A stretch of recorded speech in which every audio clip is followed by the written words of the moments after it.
یوم سبت کا ذکر فرمایا اللہ نے. ہفتے والے دن کچھ لوگ نافرمانی کرتے ہیں. ہمارے بھی ہیلے بہانے ہیں نا آج کل کاروبار میں. تو اسی سپارے کی آیت نمبر 65 کے اندر اللہ تعالیٰ نے حضرت داؤد کی قوم کا ذکر کیا کہ اللہ نے انہیں حکم دیا تھا کہ ہفتے والے دن مچھلیاں نہیں پکڑنی. تو وہ کہتے تھے چلو ہاتھ لگا کے نہیں پکڑنی, ہاتھ لگا کے. وہ ہمارے لوگ ہیلے بہانے تلاش کر لیتے ہیں نا. وہ بڑے جناب انشورنس والا آ گیا, اب وہ بینک والا آ گیا, اب وہ فلانے صاحب آ گئے, وہ تروڑ مروڑ کے کہانیاں باتیں, اور پھر ہمیں بھی رستے مل جاتے ہیں بچنے کے. مفتی صاحب نے کہہ دیا تھا ایک مولانا سے میں نے ان کو کہا ہفتے والے دن مچھلیاں نہیں پکڑنے کا. نہیں پکڑتے, چھوٹے چھوٹے حوض بنا لیے. تو مچھلیاں زیادہ آتی تھی اس دن, یہ بھی اللہ کی قدرت تھی. نماز کے وقت گاہک زیادہ آتے ہیں, یہ اس کی قدرت ہوتی ہے. تو وہ مچھلیاں حوض میں جمع ہو جاتی ہیں. یوں سمجھ لیں کہ جال انہوں نے لگا لیے ہوئے تھے, تو جال میں وہ پھنستی رہتی تھی, حوضوں میں آتی رہتی تھی. ہفتے کو نہیں پکڑتے تھے, اتوار کو پکڑ لیتے تھے. تو پھر اللہ نے انہیں سزا دی. فرمایا تماشے کرتے ہو اللہ کے حکم کے ساتھ. کیا سزا دی؟ فَقُلْنَا لَهُمْ كُونُوا قِرَادَةً خَاسِئِينَ. فرمایا بندر بن جاؤ دھتکارے ہوئے. جو رزق حرام طریقے سے کماتے تھے رب انہیں بندر بنا دیتا تھا.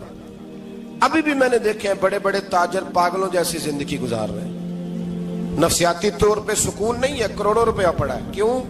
اس لیے کہ رب کے بتائے ہوئے طریقے کے مطابق تجارت نہیں کرتے. آگے ایک اور دلچسپ بات آ گئی. بنی اسرائیل کے اندر نا ایک شخص نے اپنے چچا کو قتل کر دیا جائیداد کے لیے. یہ دیکھیں کب سے لوگ جائیداد کے لیے قتل کرتے آ رہے ہیں.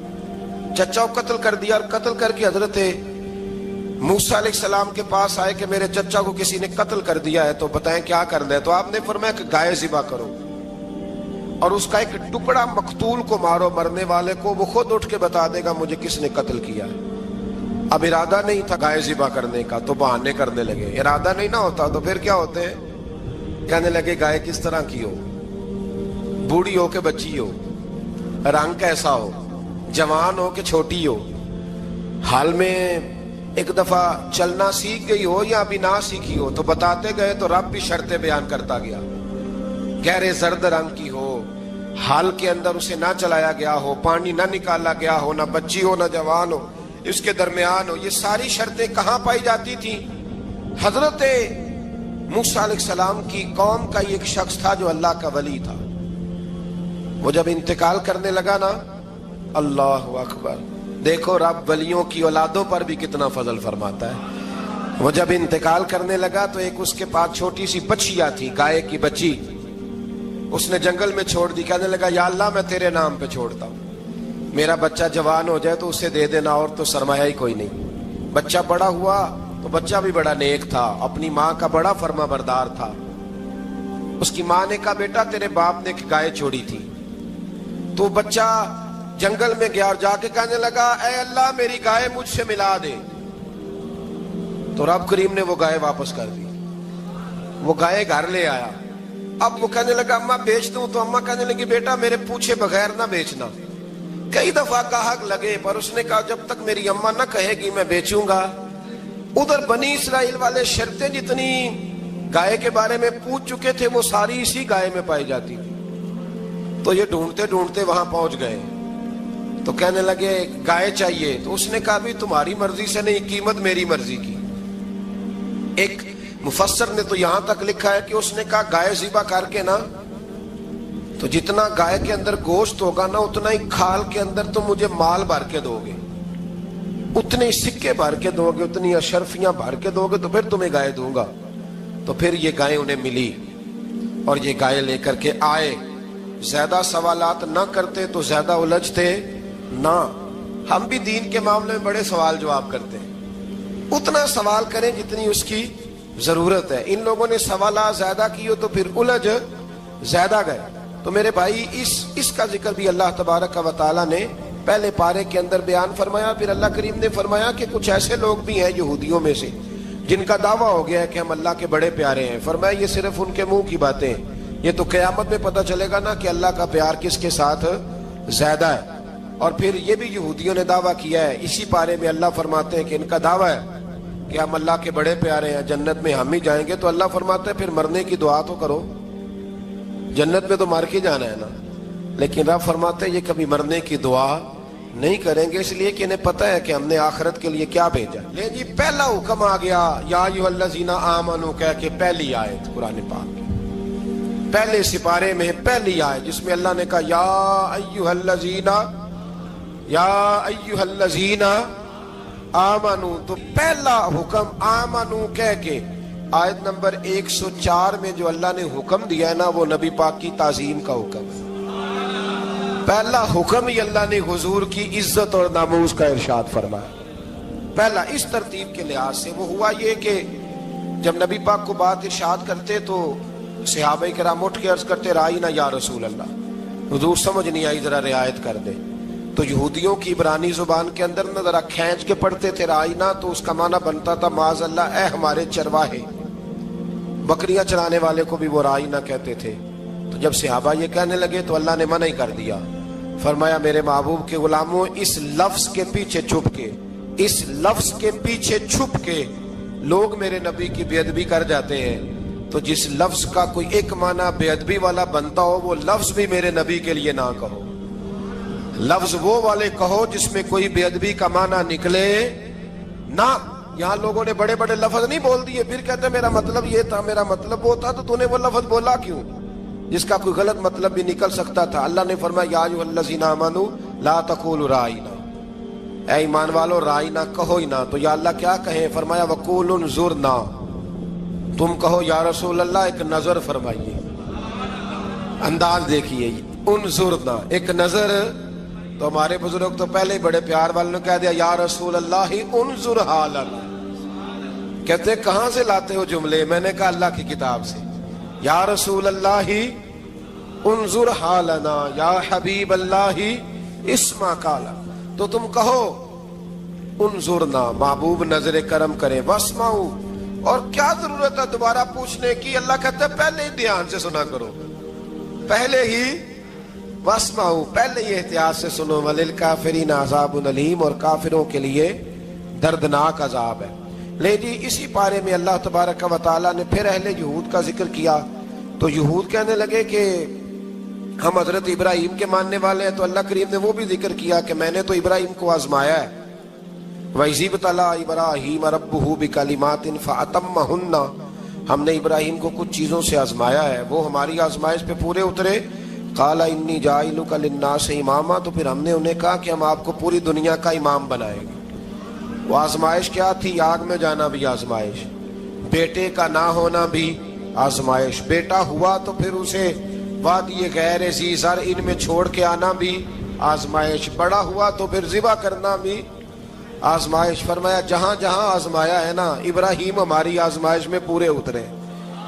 فرمایا تو مفت میں حضرت ابراہیم کی اولاد بنتے ہو اور ان کا نام لیتے اور ان کے ساتھ اپنا تعلق بناتے ہو, دیکھو تو صحیح وہ کتنی آزمائشوں سے گزرے. تو اس کا بھی اللہ نے اسی میں ذکر فرمایا. اور پھر وہ بات کرتے تھے حضرت یعقوب کی اور حضرت اسحاق کی, تو فرمایا وہ تو ہمارے اتنے خاص بندے تھے کہ وصال کا وقت بھی انہوں نے اپنی اولادوں کو نصیحت فرمائی تھی کہ اللہ کی توحید پہ قائم رہنا. اس کا ذکر بھی اللہ نے اسی پارے میں بیان فرمایا. اور جو حضرت ابراہیم اور جناب اسماعیل نے کعبہ تعمیر کیا تو اس کا ذکر بھی اللہ تعالیٰ نے اسی پارے میں فرمایا. اور فرمایا جب وہ کعبہ بنا رہے تھے تو کہہ رہے تھے ربنا تقبل منا, کہہ رہے تھے اے اللہ بنا ہم نے دیا ہے پر مہربانی فرما ہم سے قبول فرما لے. تو جو آیہ کریمہ آخر میں عرض کرنا چاہتا ہوں اس پر بھی تھوڑی توجہ فرمائیں گے تو بات بڑی نکھر کے باہر آئے گی. یہ 16ویں رکوع کے اندر اللہ نے پھر یہود کا اور عیسائیت کا ذکر فرمایا. تو اللہ کریم نے ایک بات ارشاد فرمائی, یہودیوں کے ہاں جب کوئی بچہ پیدا ہوتا تھا پیلے رنگ کے ساتھ اس کو رنگتے تھے, یا کوئی خاص رنگ تھا ان کا, بچہ پیدا ہوتا تو اس پر وہ رنگ چڑھاتے کہ یہ جی ہمارے مذہب کا رنگ ہے. ہمارے ہاں بھی رسمیں ہیں نا اپنی اپنی, معاذ اللہ اپنی اپنی نہیں ہونی چاہیے, اللہ رسول کا حکم ہونا چاہیے. تو یہودیوں کے ہاں بچہ پیدا ہوتا تو ایک خاص رنگ چڑھاتے, عیسائیوں کے ہاں پیدا ہوتا تو وہ بھی ایک خاص رنگ چڑھاتے. تو مسلمانوں کے ہاں بچے پیدا ہوئے تو انہوں نے بھی توجہ کی کہ یہ کیا ہو رہا ہے. تو رب کریم نے فرمایا صبغۃ اللہ, رنگ اللہ کا ہی ہے. ومن احسن من اللہ صبغا، اور فرمایا اللہ کے رنگ سے زیادہ خوبصورت کس کا رنگ ہو سکتا ہے؟ اللہ کا رنگ کیا ہے؟ لا الہ الا اللہ محمد الرسول اللہ صلی اللہ علیہ. فرمایا نیلے پیلے کالے رنگ نہ چڑھاؤ، اپنے ذہن پر توحید و رسالت کا رنگ چڑھاؤ. یہ سب سے بہترین رنگ ہے.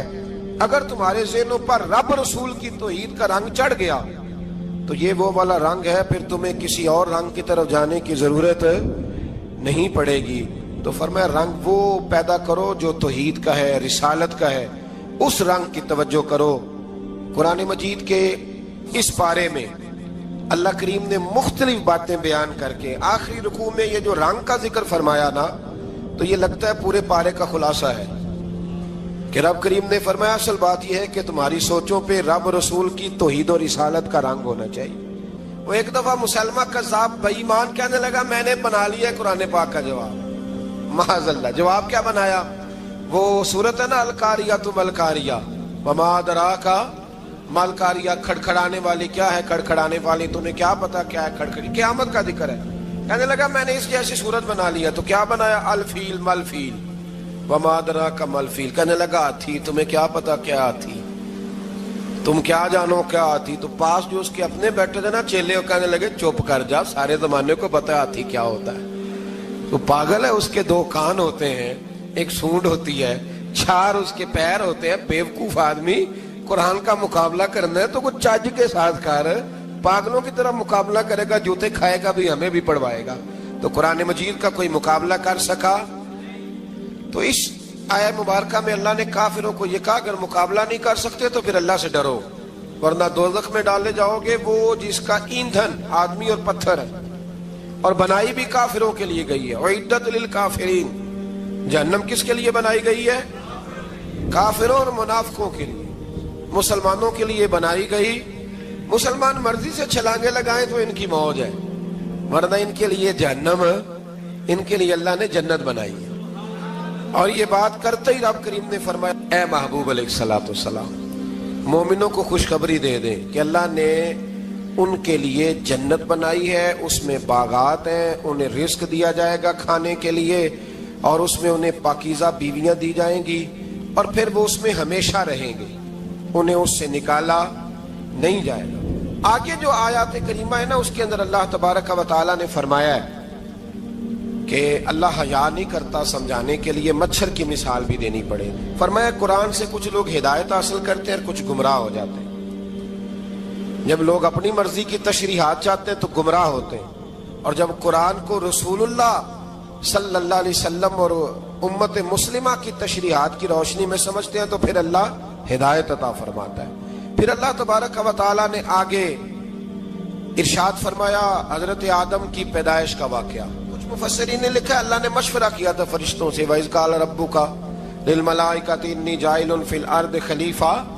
لیکن کچھ مفسرین کہتے ہیں کہ اللہ کو ضرورت نہیں فرشتوں سے مشورہ کرنے کی. اللہ نے فرشتوں سے مشورہ نہیں کیا، بلکہ رب نے انہیں آگاہ فرمایا تھا کہ میں لگا ہوں زمین پہ اپنا نائب بنانے، میں خلافت دینے لگا ہوں زمین پہ. اب یہ تو دینے والی کی مرضی ہے نا اس نے کس کو دینی ہے، یہ تو دینے والے کی مرضی ہے نا اس نے. تو کچھ لوگ کہتے ہیں کہ دینے والے سے زیادہ ہمیں پتہ ہے. تو فرشتوں کو بھی یہ اجتہادی خطا ہو گئی، کہنے لگے یا اللہ اسے نہ بنانا، یہ فساد کرے گا، یہ خون ریزیاں کرے گا. تو اللہ نے فرمایا جو میں جانتا ہوں وہ تم. اللہ اکبر. امام راضی فرماتے ہیں جب رمضان آتا ہے تو اللہ فرشتوں سے کہتا ہے ذرا یہ کھول کے دروازے دیکھو نا یہ زمین پہ کیا کر رہے ہیں. تم تو کہتے تھے فساد کریں گے اور یہ سارے تراویحاں پڑھ رہے ہیں. تم تو گویا کہتے تھے فساد کریں گے اور یہ تو دیکھو گویا رمضان کے روزے رکھ رہے ہیں. یہ تو میری یاد میں نکلے ہوئے. تم کچھ کہتے تھے اور دیکھو میں نے تمہیں کہا تھا نا جو میں جانتا ہوں وہ تم. اللہ نے پھر حضرت آدم علیہ السلام کو تمام زمانے کے علوم عطا کیے، علم سکھا لیا. تو فرشتوں سے کہا تم بھی ان چیزوں کے نام بتاؤ، تو وہ بتا سکے نہیں. اللہ نے فرمایا اب اس طرح کرو آدم کو سجدہ کرو. سب نے سجدہ کیا سوائے وہ. کہنے لگا یا اللہ صرف تجھے ہی کرنا ہے. کرنا بھی صرف اللہ کو چاہیے، پر رب کے آگے بھی جھکنا چاہیے، اور جس کے سامنے رب جھکائے نا وہاں بھی. اور یہ جو عاجزی ہے نا، یہ جو جھکنا ہے یہ علم کے آگے ہے. ہماری مصیبت یہ ہے کہ ہم علم کے آگے بھی گردن جھکانے کو تیار نہیں ہوتے، وہاں بھی ہم خود عالم فاضل بن جاتے ہیں۔ تو فرمایا کہ سب سے کہا سجدہ کرو، سب نے سجدہ کیا سوائے ابلیس کے، تو پھر ہوا کیا؟ وَكَانَ مِنَ الْكَافِرِينَ، وہ کافروں میں سے ہو گیا۔ پھر اللہ نے حضرت آدم کو اور جناب حوا کو نا مقام دے دیا جنت میں رہنے کے لیے، اور کہا سارا کچھ کھانا، درخت کے قریب نہ جانا۔ ابھی آپ کسی سے کہہ دیں تھوڑا سا کہ پیچھے نہ دیکھنا، یعنی اگر میری سمجھ لیں ادب کی وجہ سے کوئی 1.5-2 منٹ یا 6 منٹ نہیں بھی نہ دیکھے گا تو سوچے گا ضرور کہ پتہ نہیں اب پیچھے کیا ہے، مصیبت کیا ہے۔ یعنی آپ کہہ کے دیکھ لیں کسی کو، پیچھے نہ دیکھنا فطرت ہے نا انسان کی، وہ جستجو کرتا ہے، کہا اس درخت کے پاس نہ جانا۔ تو حضرت حوا سلام اللہ علیہ کہتے ہیں دل میں خیال رہتا تھا کہ آخر ہے کیا درخت کے پاس۔ یہی انسان کا عقیدہ توحید ہے کہ جہاں سے رب منع کر دے وہاں وہ منع ہو جائے، اور یہ ان کی خطا نہیں تھی، یہ اللہ کی حکمت تھی، چونکہ رب نے تو پہلے کہہ دیا تھا بنایا ہی زمین کے لیے، تو یہ تو سارا کچھ ہونا تھا تو زمین پہ آنا تھا نا۔ تو حضرت حوا اور جناب آدم کے پاس شیطان آیا، اب اس کو نکال تو دیا تھا پر ابھی اس کا جنت میں آنا جانا بند نہیں ہوا تھا، یہ بھی اللہ کی حکمت تھی۔ تو وہ کہنے لگا تمہیں پتہ ہے بعد میں مر جاؤ گے؟ تو حضرت حوا کہنے لگی کیا موت بھی آئے گی؟ کہاں، اس کی تکلیف بھی بڑی ہوگی، تو پھر بچیں گے کیسے؟ تو کہنے لگے پھل کھا لو اس درخت کا، تو بچنے کے لیے پھل کھایا تھا۔ اس طرح لوگ آج بہت سارے کام بچنے کے لیے کرتے ہیں پر بچ سکتے، بچنے کے لیے پھل کھایا تو اللہ نے فرمایا زمین پہ چلے جاؤ۔ تو حضرت آدم زمین پہ آئے، پھر کئی 100 سال روتے رہے، فَتَلَقَّى آدَمُ مِن رَبِّهِ کلمات، تو پھر اللہ نے خود ہی جناب آدم کو کچھ کلمے سکھائے۔ علامہ اسماعیل حقی فرماتے ہیں وہ کلمے یہ تھے کہ حضرت آدم نے میرے نبی کا وسیلہ پیش کیا، اللہ کریم نے جناب آدم کی دعا کو مقبول فرما لیا۔ پھر آگے بنی اسرائیل کا ذکر آ جاتا ہے، اللہ تعالیٰ نے بنی اسرائیل، آج آپ اسی قوم کو یہودی کہتے ہیں، ان کو اللہ نے اس زمانے میں فضیلت عطا کی تھی بہت زیادہ۔ تو عرب کے اندر جب نبی پاک علیہ السلام نے اعلان نبوت کیا تو کچھ لوگوں نے یہ کہہ دیا کہ اگر یہ یہودی کلمہ پڑھ لیں گے تو ہم بھی پڑھ لیں گے۔ تو پھر اللہ نے انہیں یاد کرایا کہ تم اصل میں کیا ہو، تمہیں کلمہ پڑھنا چاہیے۔ تو اہل یہود کا تذکرہ کرتے کرتے رب کریم نے ایک بات یہ بھی ارشاد فرمائی کہ تم لوگوں کو تو کہتے رہے ہو کہ وہ نبی آنے والے ہیں، وہ نبی آنے والے ہیں، اور جب آ گئے ہیں تو ماننے کو تیار نہیں ہو۔ تو فرمایا تأمرون الناس بالبر وتنسون انفسکم وانتم تتلون الکتاب، لوگوں کو بھلائی کا حکم دیتے ہو اور اپنے آپ کو بھول جاتے ہو، افلا تعقلون، تمہیں عقل نہیں؟ پھر اللہ نے انہیں یہ بھی یاد کرایا کہ یاد کرو وہ زمانہ کہ جب فرعون نے خواب دیکھ لیا تھا کہ کوئی بچہ اس کی سلطنت کو تباہ کرے گا، تو پھر اس نے تمہارے بچوں کو ذبح کرانا شروع کیا اور تمہاری بیٹیوں کو چھوڑتا تھا۔ فرمایا یہ بھی تو تم نے دیکھا، میں نے تمہیں پھر تم سے کہا جہاد کرو قوم عمالقہ کے خلاف، تو مقام طیہ میں جا کے یہ لوگ کہنے لگے ہم سے جہاد نہیں ہوتا۔ اللہ نے انہیں ایک میدان میں قید کر دیا، بڑی دلچسپ بات، قید تو لوگ ہوتے ہیں نا 4 دیواری میں، تو اللہ نے بنی اسرائیل والوں کو جب انہوں نے کہا ہم جہاد نہیں کریں گے تو اللہ نے میدان میں قید کر دیا۔ میدان میں، یہ یاد رکھیں، جب انسان اللہ کی نافرمانی کرتا ہے تو اسے ایسی قید ملتی ہے جس کا اس نے تصور بھی نہیں کیا ہوتا۔ ایک میدان ہے مقام طیہ، قید ہو گئے، سارا دن سفر کرتے تھے، سارا دن، تو رات کو تھک کے سوتے تھے، صبح اٹھتے تھے نا جب، تو وہیں ہوتے تھے جہاں کل صبح چلے تھے۔ تو رب جب کسی کو قیدی بناتا ہے تو اسے زنجیروں کی، سلاخوں کی ضرورت، دعا فرمائے اللہ تبارک و تعالی غموں سے نجات عطا فرمائے، یہ دعا فرمائے، ایسی قید دیتا ہے کہ جس سے پھر چھٹکارا ہو سکتا۔ تو بنی اسرائیل کا بہت زیادہ تذکرہ اس بارے میں اللہ تبارک و تعالی نے پھر بیان کیا، اور پھر کہا کہ انہیں جو حکم دیا جاتا تھا یہ اس کی سرتابی کرتے تھے، پھر اللہ نے ان پر ذلت نازل کر دی اور یہ ہمیشہ اس کا شکار رہے۔ بنی اسرائیل کے اندر ہمیشہ نبی اور بادشاہ موجود رہتے تھے۔ ایک وقت ایسا آیا کہ بنی اسرائیل میں کوئی نبی نہیں تھے، اور بنی اسرائیل کا جو اپنا علاقہ تھا نا وہ ملک شام ہے، تو قوم عمالقہ ایک قوم تھی اور بڑے سخت گیر لوگ تھے، انہوں نے بنی اسرائیل والوں کے ساتھ لڑائی کی، جہاد کیا اور انہیں ان کے علاقے سے نکال دیا۔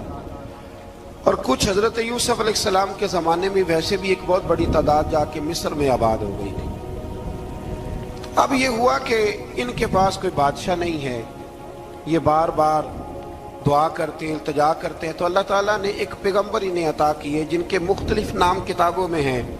صدر الافاضل رحمۃ اللہ علیہ نے تفسیر خزائن العرفان کے اندر ان کا نام حضرت شمویل علیہ السلام لکھا ہے۔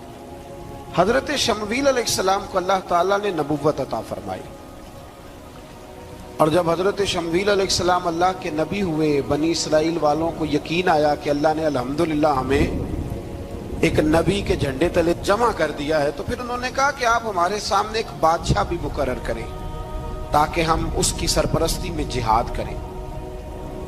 جب انہوں نے یہ بات کی تو اللہ تبارک و تعالیٰ نے حضرت شمویل علیہ السلام کے ذمے لگایا۔ تو ایک اس زمانے میں اللہ کے نیک بندے تھے، جناب طالوت علیہ السلام ان کا نام تھا۔ تو حضرت شمویل علیہ السلام نے انہیں کہا کہ اللہ کریم نے نا تمہارا بادشاہ طالوت کو بنایا ہے، ان کا نام بھی قرآن مجید نے ذکر فرمایا ہے۔ تو بنی اسرائیل کے لوگ کہنے لگے یہ تو غریب آدمی ہے، وہ بکریاں چرایا کرتے تھے، لیکن علم میں بڑے پختہ تھے، وجود میں بڑے طاقتور تھے۔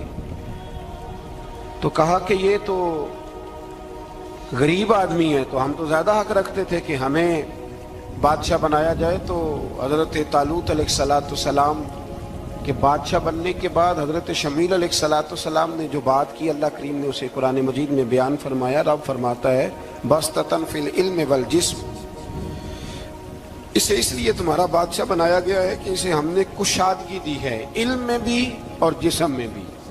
بڑے ماشاءاللہ موٹے تازے تھے، وجود بڑا طاقتور تھا۔ کچھ موٹے تازے ہوتے ہیں پر طاقتور نہیں ہوتے، موٹے تازے بھی تھے اور طاقتور بھی تھے۔ فرمایا کہ وجود میں بھی طاقت ہے اور علم میں بھی اللہ نے انہیں وسعت عطا فرمائی۔ تو بنی اسرائیل والے کہنے لگے جی نہیں جی کوئی بندہ اور آ جائے، یہ ہمارا بہت بڑا مسئلہ ہے نا جی، ہر ایک کی مرضی کی نہ تو بات ہو سکتی ہے اور نہ ہر بندہ ہر ایک کی مرضی پر پورا۔ کہنے لگے نہیں جی کوئی اور ہونا چاہیے تھا، ہمیں کیسے پتا چلے گا کہ اللہ نے مقرر کیا ہے۔ بڑی خاص بات ہے، اس کو سمجھیے گا، یہ سارا مضمون آپ کو ملے گا اسی پارے کے آخر میں، آپ پڑھیں گے نا جی تو یہ سارا مضمون آپ کو ملے گا، اور آپ اگر سرسری نظر سے بھی اس کا مطالعہ کریں گے نا، جا کے قرآن شریف کھول کے 15ویں سے 16ویں رکوع میں، آپ خوش ہوں گے کہ آپ کتنے اچھے نظریے اور عقیدے کے ماننے والے ہیں۔ تو جب کہا نا کہ طالوت کو ہمارا بادشاہ بنایا گیا تو دلیل کیا ہے، تو قرآن کہتا ہے کہ حضرت شمویل علیہ السلام نے فرمایا کہ تمہارا ایک تابوت تھا، ایک صندوق تھا تمہارے پاس، وہ صندوق تمہارا قوم عمالقہ اٹھا کے لے گئی تھی، ان کے بادشاہ ہونے کی دلیل یہ ہے کہ اللہ تمہارا وہ صندوق تمہیں واپس کر دے گا، وہ تمہارا صندوق تمہیں واپس کر دے گا۔ اس صندوق میں کیا ہے، وہ حضرت آدم جنت سے ساتھ لے کے آئے تھے، اس میں تھا کیا، تو قرآن مجید کہتا ہے کہ اس کے اندر نا حضرت ہارون علیہ السلام اور حضرت موسیٰ علیہ السلام کے تبرکات تھے۔ تبرکات، کل میں ایک مولوی دیکھ رہا تھا بیچارہ، ایک بندہ نا مسجد نبی کے ساتھ غلاف اور شاید کوئی کفن تھا، وہ مسجد نبی کی دیواروں سے مس کر رہا تھا، تو وہ کہہ رہا تھا نہیں اس سے کیا ہوتا ہے، تبرک کوئی چیز نہیں، اچھے اعمال کی وجہ سے بندہ بخشا جائے گا۔ میں نے کہا تو مجھے ملے تو میں تجھے بخاری کھول کے دکھاؤں کہ حضرت عبد الرحمن ابن عوف جنہیں حضور نے قطعی جنتی کہا، حضور کے وجود پر کرتا دیکھ کے کہنے لگے حضور بڑا ہی سونا لگ رہا ہے، تو فرمایا تجھے چاہیے حضور مل جائے تو کیا ہی بات ہے۔ نبی پاک نے عطا کیا تو صحابہ کہنے لگے عبد الرحمن آپ کو تو ضرورت نہیں تھی، ان کے پاس تو بڑے لباس ہیں، تو یہ کرتا حضور نے قبول کر لیا، کوئی لے کے آیا اور آپ نے مانگ لیا، تو وہ رو پڑے، کہنے لگے پہننے کے لیے نہیں مانگا، یہ حضور کے جسم سے لگ گیا ہے، میں نے کفن بنانے کے لیے مانگا ہے۔ تو کہتا ہے حضور کے تبرک میں خیر کوئی نہیں۔ پر آپ یقین کریں ان لوگوں پہ حیرانگی ہے، ہم نے بھی مرنا ہے نا جی، بڑی جلدی قبر میں جانا ہے، وقت کا کچھ پتہ نہیں، لیکن اتنے اندھے ہو کر لوگ چیزوں کو دیکھتے ہیں اور اس تیزی کے ساتھ گمراہی پھیلاتے ہیں۔ مجھے باقاعدہ کسی نے ویڈیو بھیجی اور کہنے لگا جی دیکھیں کتنی اچھی بات کر رہا ہے، لوگوں کو سمجھائیں، تو میں نے کہا نہیں اس کو سمجھانے کی ضرورت ہے، اور میں نے اس کو دیکھا ہے، وہ جو لال رومال والا ہے میں نے دیکھا ہے، وہ ڈھونڈ ڈھونڈ کے جاہلوں کو پکڑتا ہے، تلاش کرتا ہے، اور اگر کوئی مل جائے بات بتانے والا تو پھر وہ خود پکڑا جاتا ہے، اور کئی دفعہ پکڑا گیا تو نکل گیا ہے۔ اللہ تعالیٰ ہمیں سمجھنے کی توفیق دے، ہم سیانے ہو جائیں تو یہ دور دور تک نظر نہیں آئیں گے انشاءاللہ۔ تو وہ تابوت آئے گا، بنی اسرائیل والوں سے کہا تابوت میں کیا تھا سن لو، اور یہ قرآن مجید ہے۔ آج میری ماننا یہ 15 سے 16 رکوع ضرور ہی پڑھنا کہ وہ آخر تابوت میں کیا تھا، کھولنا ذرا۔ قرآن مجید کہتا ہے کہ حضرت موسیٰ علیہ السلام اور حضرت ہارون کے تبرک تھے، تو تبرک کیا تھے؟ تمام مفسرین نے لکھا ہے کہ حضرت موسیٰ کا ایک کرتا تھا، ایک ڈنڈا تھا، جوتے تھے، اور جناب ہارون علیہ السلام کا امامہ شریف تھا، اور تورات کی کچھ تختیاں تھی۔ تو اس کا فائدہ کیا تھا؟ اس تابوت کا فائدہ یہ تھا کہ بنی اسرائیل والے جب اپنے دشمنوں سے لڑتے تھے، تابوت سامنے رکھ کے دعا مانگتے تھے، اللہ انہیں کامیابی عطا کر دیتا تھا۔ تو قوم عمالقہ کو بھی پتہ چل گیا کہ صندوق میں کچھ ہے جس کی وجہ سے یہ کامیاب ہو جاتے، وہ صندوق اٹھا کے لے گئے۔ اب ان کی کم بختی یہ، کم نصیبی یہ کہ انہوں نے جا کے اسے روڑی پہ پھینک دیا۔ جب روڑی پہ پھینکا تو ان کے اندر بیماریاں آ گئی، وبائیں پھوٹ پڑی، مرنے لگے، وجود پھولنے لگا۔ پھر ان کے دلوں میں بات آئی کہ یہ ہم نے اس صندوق کی بے ادبی کی ہے۔ صندوق میں کیا ہے؟ تبرکات۔ ہمیں کہتے ہیں جی نالین کا نقشہ کیوں لگایا ہے؟ تمہارے تو بزرگوں کا عقیدہ ہے سر پہ رکھنے کو مل جائے اگر نقش نالے پاک حضور تو پھر کہیں گے کہ ہاں تاجدار ہم بھی ہیں۔ تو کہا کہ اس کے اندر یہ تبرکات تھے، انہیں بھی سمجھ میں آئی، تو انہوں نے نا بیل گاڑی منگائی اور وہ صندوق اٹھا کے اس کے اوپر رکھ دیا۔ اب کیا ہوا؟ قرآن کہتا ہے کہ فرشتوں نے نا اس صندوق کو وہاں سے اٹھایا۔ مفسرین نے لکھا اس کا معنی یہ بھی ہو سکتا ہے کہ اس بیل گاڑی کو ڈائریکشن پہ لگایا، ادھر سے حضرت شمویل علیہ السلام نے جناب طالوت کو بادشاہ بنا دیا، اور ادھر سے وہ صندوق چل پڑا۔ کہا بھئی ہم ان کو کیسے بادشاہ مانے؟ تو فرمایا بادشاہ اس طرح مانو گے کہ تمہارا وہ صندوق آ جائے گا، اور قرآن کہتے ہیں اس صندوق میں تمہارے دلوں کا سکون ہے، اس میں تمہارے دلوں کا۔ اور بھائی ہماری تو کوشش ہوتی ہے بزرگوں سے کوئی چیز مل جائے، اللہ والوں کا کوئی تبرک ہمارے ہاتھ آ جائے۔ تو وہ صندوق آ گیا، یہ مان گئے۔ اب جہاد کرنے نکلے تو لڑنا تھا جالوت کی قوم کے ساتھ، وہ بڑا سخت آدمی تھا، 3 من سونا اس نے وجود پہ پہنا ہوتا تھا۔ اس کی قوم سے لڑنا ہے، ٹوپی بڑی تگڑی پہنی ہوتی تھی لوہے کی۔ اب کون لڑے؟ ایک نوجوان تھے جن کا نام تھا داؤد علیہ السلام، وہ بھی بکریاں چرایا کرتے تھے۔ اور جن دنوں حضرت طالوت نکلے نا اپنی قوم کو لے کر جالوت کے خلاف لڑنے، تو حضرت داؤد بھی شامل ہو گئے۔ اللہ جب کسی کو نوازتا ہے نا تو پھر خاص ہی کرم نوازی کرتا ہے۔ مفسرین نے لکھا جب یہ جا رہے تھے نا، وہاں جا رہے تھے تو رستے میں انہیں 3 پتھر مل گئے، انہوں نے وہ تینوں پتھر اٹھا لیے۔ اس زمانے میں پتھر پھینکنے کے لیے چھوٹی چھوٹی لوگوں کے پاس چیزیں ہوا کرتی تھی، اس کو کوپھن بھی لوگ کہتے تھے، منجنیق، اس کو سامنے رکھ کے پھر بنائی گئی۔ تو آپ کے پاس بھی وہ آلہ تھا جس سے دشمن پر پتھر مارے جاتے تھے، تو آپ وہ مشین لے کر، وہ آلہ لے کر وہاں پہنچے ہوئے تھے، 3 پتھر آپ کے پاس تھے۔ آپ فرماتے ہیں اس دن میں بڑا بیمار تھا، اتنا بیمار تھا کہ میرا رنگ پیلا ہو گیا۔ اب وہ جالوت کے سامنے کوئی نہیں جاتا تھا، تو جناب طالوت کہنے لگے کہ جو جالوت کو مارے گا نا، یعنی ان کے بادشاہ کو اس قوم کے، تو میں اسے اپنی آدھی سلطنت بھی دے دوں گا اور اپنی بیٹی کا نکاح بھی اس کے ساتھ کر دوں گا۔ دیکھیں اللہ نوازتا ہے تو کس انداز میں نوازتا ہے۔ تو حضرت داؤد کہتے ہیں وہ دور کھڑا تھا تو میں نے نا 3 پتھر مارے۔ بھئی ہمت کرنا تو ہمارے ذمہ ہے کہ نہیں؟ میری ملت کا جوان کہتا میں نے کرنا کرانا کچھ نہیں، یعنی اگر آپ کہیں نا کچھ کرو تو پھر وہ کوئی کام کرنے کی مطلب معاملہ۔ وہ مجھے کل ایک سنگی کہہ رہے تھے، کہنے لگے جی اللہ کے فضل سے کچھ بھی نہیں کرنا پڑا، مرشد نے نظر کر دی۔ میں کہا میں ملن گی تو میں انہوں نے سمجھاواں گا کہ کچھ کرا کے نظر کریا کرو، کیونکہ میرے وہ دوست ہیں، میں انہیں جانتا ہوں۔ نظر میں بڑا کچھ ہوتا ہے، لیکن اللہ بھی تو بندے پہ بڑی نظر رحمت کرتا ہے نا۔ لیکن کہتا ہے 5 نمازیں پڑھ، رمضان کے روزے رکھ، زکوٰۃ فرض ہو تو ادا کر, یہ سارے کام کر, سچ بول, دیانتداری کر, پھر میں اپنے فضل سے تجھے جنت عطا کروں. تو یہ جو رویہ ہم نے بنایا یہ درست نہیں. تو فرماتے ہیں 3 پتھر میں نے مارے, اللہ نے اتنا فضل کیا کہ وہ بھی مر گیا, اور اس سے چھو کے میرے پتھر آگے بڑھے تو اس کی فوج کے 30 آدمی بھی مر گئے. 3 پتھروں سے 31 بندے اللہ نے مار دیے. فرماتے اس لیے کہ ہاتھ میرے تھے اور طاقتیں میرے رب کریم کی تھی. تو حضرت داؤد علیہ السلام کے حصے میں جناب طالوت کی صاحبزادی بھی آئی, آدھی سلطنت بھی آئی. کافی سال حضرت طالوت حیات رہے, پھر ان کا وصال ہو گیا. تو ساری سلطنت حضرت داؤد کو ملی, اور پھر اللہ تبارک و تعالیٰ نے انہیں نبوت بھی عطا فرمائی. یہ دنیا میں واحد پیغمبر ہیں جو بیک وقت نبی بھی تھے اور بادشاہ بھی تھے. اور پھر اللہ نے فضل فرمایا, انہوں نے بڑی بڑی فتوحات کی. اور پھر حضرت داؤد کے صاحبزادے کا نام حضرت سلیمان علیہ السلام, پھر ان کے صاحبزادے کا نام حضرت. تو یہ ہوا کیسے؟ یہ سارا کچھ اللہ تبارک و تعالیٰ کے فضل سے ہوا, اس کے کرم سے ہوا. اب اس واقعہ سے ہمیں کیا پتہ چلتا ہے؟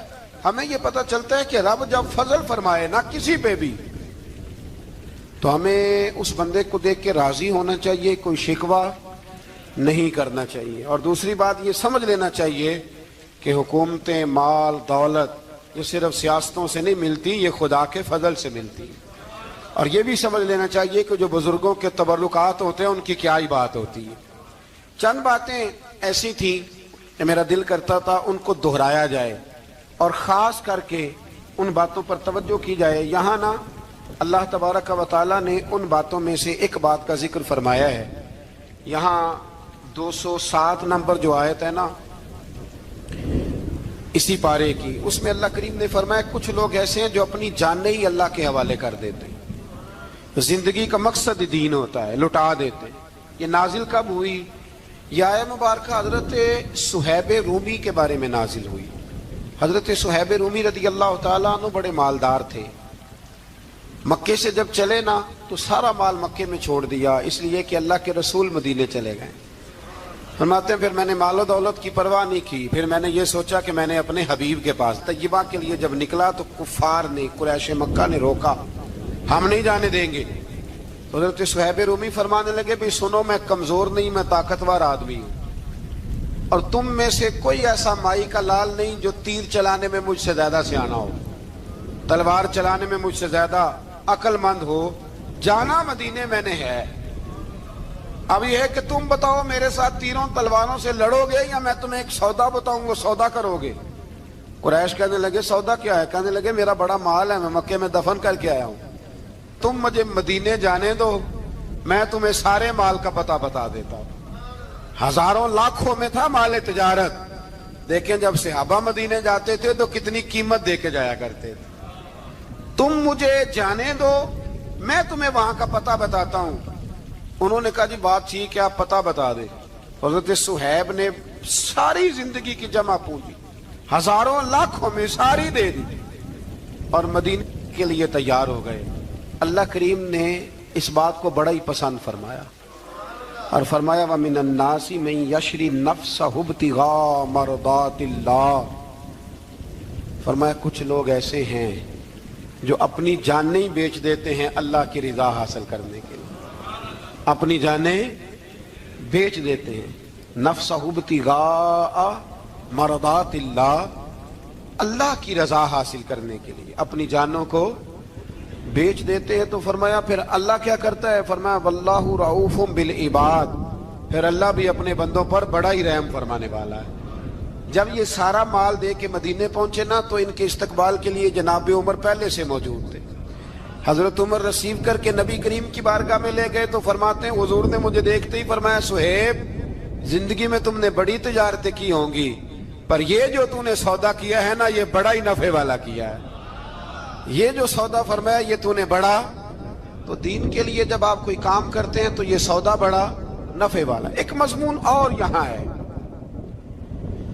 216 نمبر آیت میں, وہ بھی بڑا ہی سمجھنے والا ہے. اللہ کریم نے جب جہاد فرض کیا نا تو فرمایا کتب علیکم القتال, ہم نے تم پر قتل کرنا, قتال کرنا فرض کیا ہے. فرمایا ہو سکتا ہے تمہیں یہ کراہت محسوس ہو، مشکل لگے، برا لگے، ایک بات جو آج کی نصیحت ہے اور مضامین قرآن جو ہم سیکھ رہے ہیں اس کے اندر سے ہمیں یہ خاص چیز ہے، اس کو سمجھنا چاہیے۔ اللہ کریم نے فرمایا کہ تم پر جہاد فرض کیا گیا ہے، وَهُوَ كُرْهٌ لَكُمْ، ہو سکتا ہے تمہیں ناپسند ہو، تو ایک نہ ساری زندگی کے لیے ایک نصیحت کر دی۔ فرمایا وَعَسَىٰ أَن تَكْرَهُوا شَيْئًا، ہو سکتا ہے تم کسی چیز کو ناپسند کرو، وَهُوَ خَيْرٌ لَكُمْ، اور وہ تمہارے لیے اچھی ہو۔ اللہ اکبر، یہ وہ بات ہے اگر سمجھ میں آ گئی تو کلیجہ ٹھنڈا ہو گیا، زندگی سکون میں آ گئی۔ فرمایا ہو سکتا ہے تم کسی چیز کو ناپسند کرو اور وہ تمہارے لیے بہتر ہو۔ وَعَسَىٰ أَن تُحِبُّوا شَيْئًا، ہو سکتا ہے تم کسی چیز سے محبت کرو، وَهُوَ شَرٌّ لَكُمْ، اور وہ تمہارے لیے بری ہو، اچھی۔ بس میرے رب نے ایک بات مسلمان کو بتا دی جو جینے کے لیے بڑی کافی ہے۔ فرمایا تم میرے اور میرے رسول کے حکم پر چلو۔ کیوں؟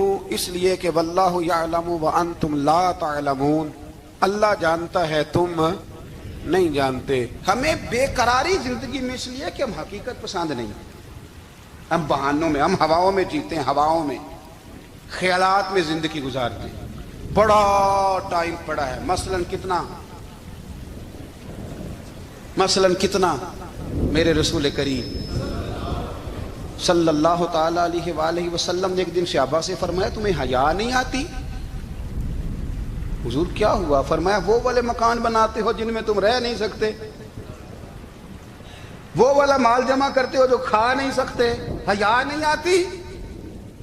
عرض کی حضور حکم کریں تو محبوب فرمانے لگے جوتے کا ایک تسمہ بند کرتا ہوں تو سوچتا ہوں دوسرا بند کرنے سے پہلے موت آ جائے گی، ایک سانس اندر جاتی ہے تو دوسرا آنے سے پہلے میں یاد کرتا ہوں کہ مجھے دنیا سے جانا ہے۔ تمہیں حیا نہیں آتی؟ وہ مکان بناتے ہو جن میں رہ ہی نہیں سکتے، وہ مال جمع کرتے ہو جو کھا، حقیقت پسند نہیں بھائی۔ ہم بہت سارے لوگ یہاں بڑی باتیں سناتے ہیں، بڑی، میں کہتا ہوں اصل میں نا زیادہ باتیں سنا کے نا بیچارہ اپنے آپ کو مطمئن کرنا چاہتا ہے، اصل بات یہ ہے کہ اندر سے نا ہلا ہوا ہے، کچھ بھی نہیں، بڑا زیادہ ہنستا ہے اور مجھے لگتا ہے کہ کوئی گہرا زخم چھپا رہا ہے۔ اس لیے ملمہ سازی، حقیقت پسند بنو، حقیقت پسند۔ یاد رکھنا من ترک صلاۃ متعمدا فقد کفر، میرے رسول نے حقیقت بیان کی، فرمایا جس نے ایک نماز بھی جان بوجھ کے چھوڑی اس نے رب کے رب ہونے کا انکار کیا، اس نے کفران نعمت کیا۔ یہ حقیقت ہے، کوئی کلیریفیکیشن نہیں، کوئی وضاحت نہیں۔ جو نماز نہیں پڑھتا جھوٹ بولتا ہے، غلط بیانی کرتا ہے۔ جو شخص رزق حرام کما کے کہتا ہے کہ اس کے بغیر گزارا نہیں چلتا، وہ جھوٹ بولتا ہے۔ اس لیے کہ رب فرماتا ہے جب تجھے پیدا کیا ہے تو تیرا رزق میرے ذمہ ہے۔ اللہ فرماتا ہے کہ لا یکلف اللہ نفسا الا وسعها، میں کسی پر وہ بوجھ نہیں ڈالتا جو اٹھا نہ سکے۔ نماز فرض کیا اس کا مطلب ہے ہم پڑھنے کے قابل ہیں، اس نے ہمارے ذمہ داریاں لگائی ہیں تو مطلب یہ ہے کہ ہم ذمہ داریاں ادا کرنے کے قابل ہیں، ورنہ وہ کہتا ہے میں وہ بوجھ ڈالتا ہی نہیں جو تجھ سے اٹھایا نہ جائے۔ اگر چاہتے ہو کہ زندگی میں اطمینان ملے تو خدا را حقیقت پسندوں والی زندگی گزارو۔ یہ فضاؤں میں زندہ رہنا، ہواؤں میں، اللہ بڑا معاف کرنے والا ہے، اللہ بڑا کریم ہے، معاف کر دے گا، تو بھئی یہ بات صحابہ کو بھی پتا تھی، یہ اہل بیت کو بھی خبر تھی، تو وہ